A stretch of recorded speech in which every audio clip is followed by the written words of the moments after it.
Bonjour. Aujourd'hui, nous allons voir la dernière partie du cours qui consiste à étudier les variations d'une fonction polynôme de degré 2. Dans cette partie, nous allons apprendre à démontrer les variations. Ce sera l'étape difficile.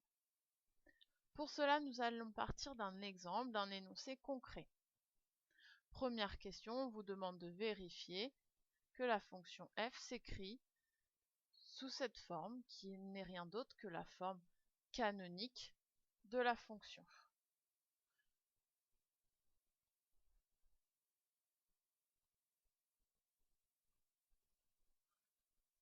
Deuxième question, à partir de cette forme canonique, on vous demande de dresser le tableau de variation. Là, ce n'est qu'une application du cours. La nouveauté réside dans la question 3 où on vous demande de démontrer les variations que nous aurons mis dans le tableau de variation. Pour cela, on va avoir deux intervalles d'étude, le premier moins 2 plus l'infini et le deuxième moins l'infini moins 2.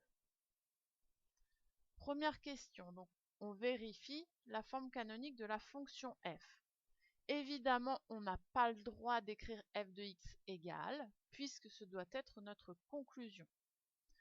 Nous allons donc partir de la forme canonique qu'on nous propose en la développant.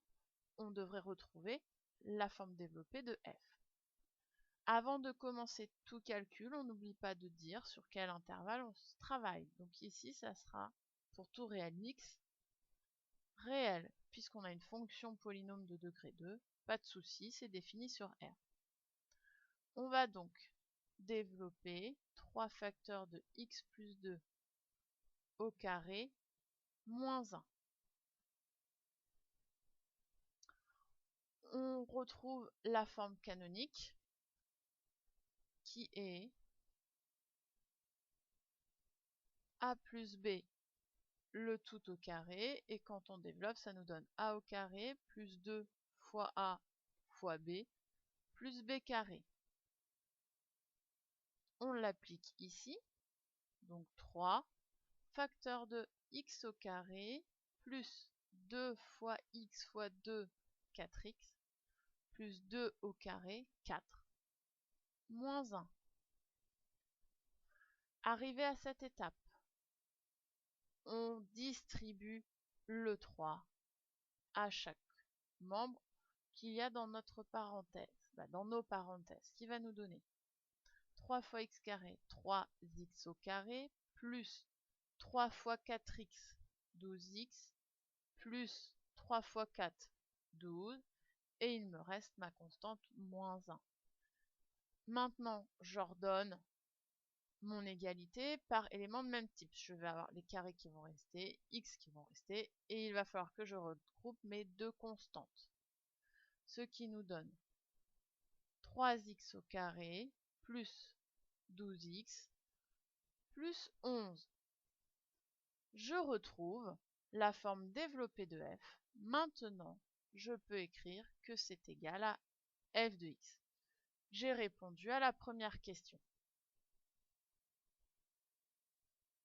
Question 2. On me demande de dresser le tableau de variation. Pour dresser le tableau de variation, on va donc utiliser la forme canonique.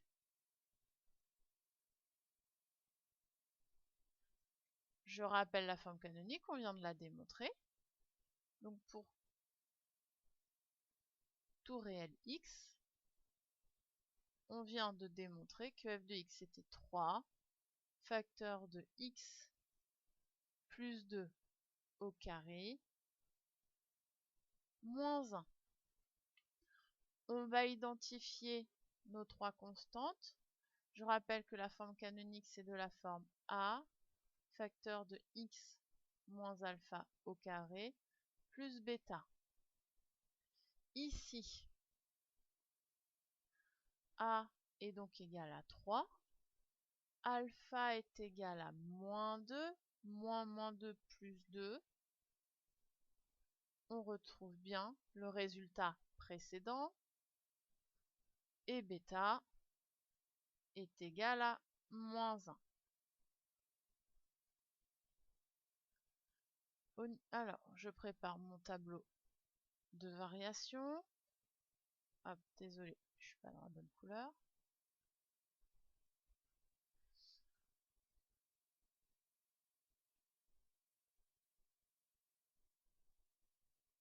J'ai donc ma ligne des abscisses et ma ligne pour les variations.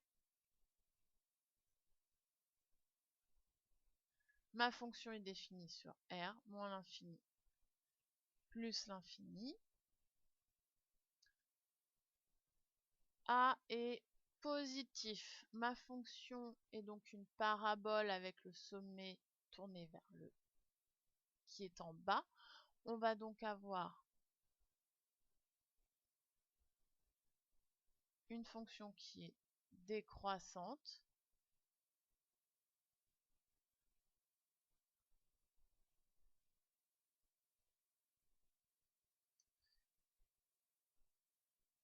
jusqu'à moins 1 qui atteint en moins 2, puis notre fonction est croissante. Donc voici le tableau de variation. Jusqu'à présent, tout ça, on savait faire. Passons à la question 3 pour les études de variation. On va commencer sur le premier intervalle de notre tableau, moins l'infini, moins de non d'ailleurs, c'était moins 2 plus l'infini qu'on vous demandait en premier. Donc sur moins 2 plus l'infini. On va donc se référer à la démonstration qui nous dit qu'une fonction est strictement croissante lorsque l'ordre des images est conservé. Je prends donc deux réels A et B tels que A soit strictement inférieur à B. Ici, je travaille sur l'intervalle moins 2 plus l'infini. Je vais donc avoir moins 2 plus petit ou égal à A. Je vais faire les différentes étapes de calcul pour retrouver progressivement ma forme canonique. On démontrera les variations toujours à partir de notre forme canonique. Première étape dans ma forme canonique, je vais la rappeler à côté. Donc c'est donc f de x qui est égal à 3 facteur de x plus 2 au carré moins 1. Au niveau de l'ordre de priorité des calculs, je vais donc déjà calculer mes parenthèses, c'est-à-dire ajouter 2, puis élever au carré, puis multiplier par 3 et ensuite soustraire 1. Ce qui va donc nous donner, j'ajoute 2 à chaque membre, moins 2 plus 2, 0.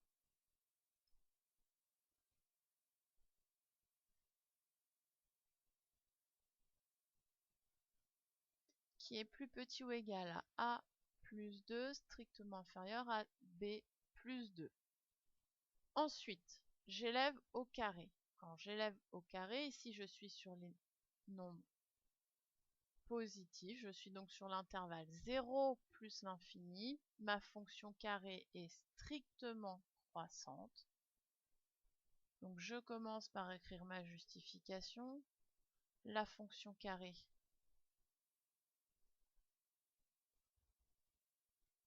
est strictement croissante.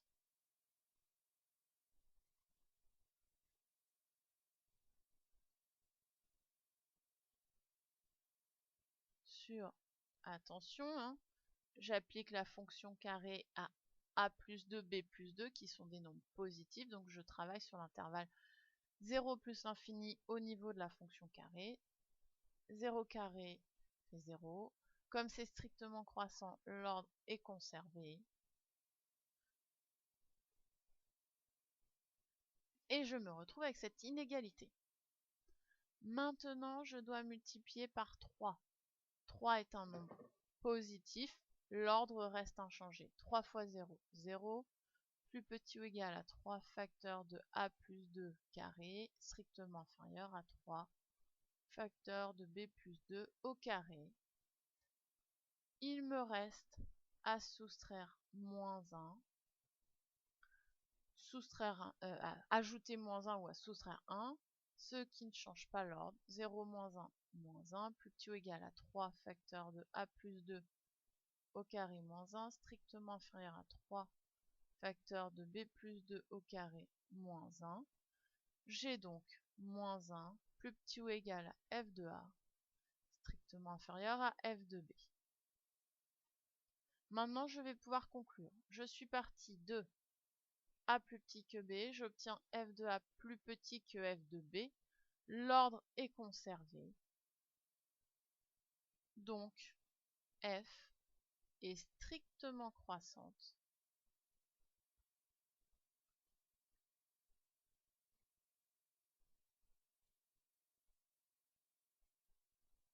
sur l'intervalle moins 2 plus infini.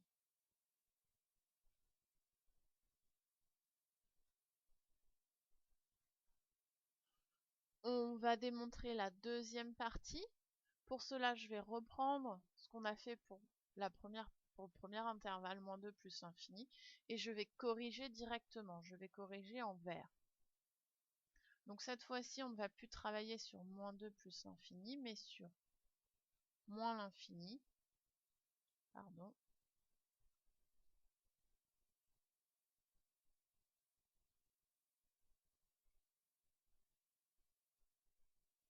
Donc sur moins l'infini,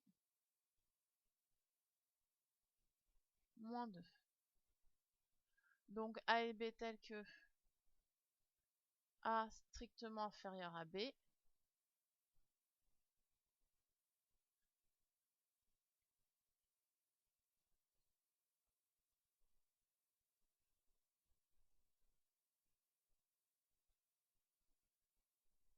inférieur ou égal à moins 2.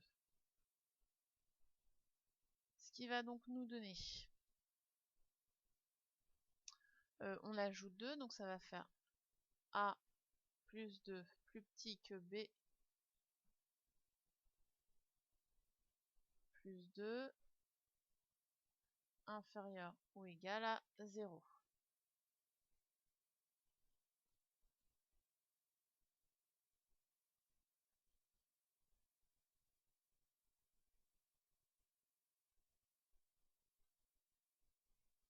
Cette fois-ci, on va donc être sur les nombres négatifs, donc la fonction carrée est strictement décroissante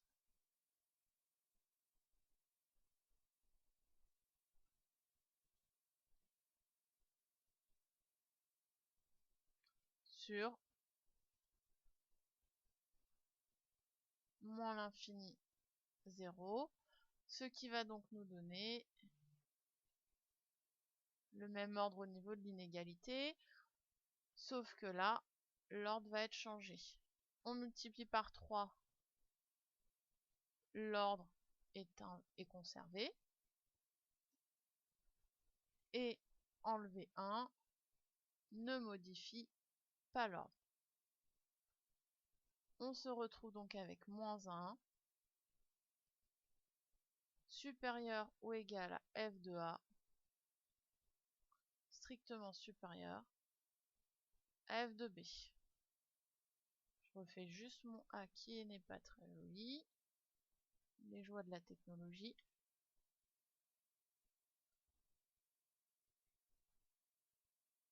Donc f est strictement décroissante. Oh, ça m'énerve.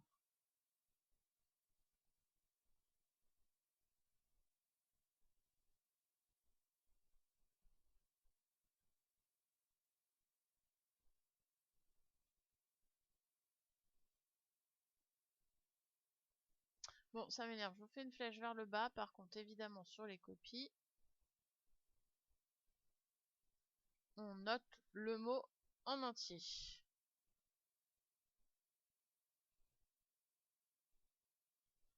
Et donc, l'intervalle, ce sera moins l'infini,